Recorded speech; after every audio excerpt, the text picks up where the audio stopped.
অসমৰ অংগনবাড়ী কৰ্মী আৰু সহায়িকা সন্থাৰ তৰফৰ পৰা এক প্ৰেছ বিবৃতিযোগে মাননি বৃদ্ধিৰ সন্দৰ্ভত এক আলোকবাৰ্তা প্ৰদান কৰিছে।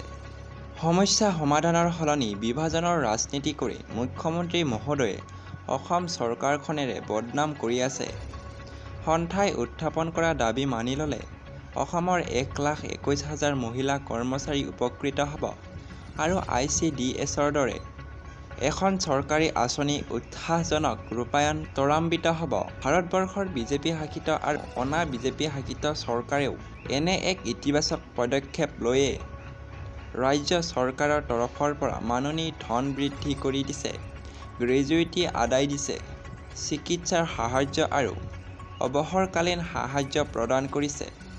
তামিলনাডুত 15 বছৰ কাম কৰা এগৰাকী অংগনবাড়ী কৰ্মীয়ে কেন্দ্ৰীয় আৰু ৰাজ্য চৰকাৰৰ মাননি ধন মিলি মাহিলী 22,000 টকা পৰ্যায় আদায় পায়। তামিলনাডু ৰাজ্য আৰু ভাৰতবৰ্ষৰ এখন ধনী ৰাজ্য অসমে তাৰ লগত প্ৰতিযোগিতা কৰা সম্ভৱ নহ'ব।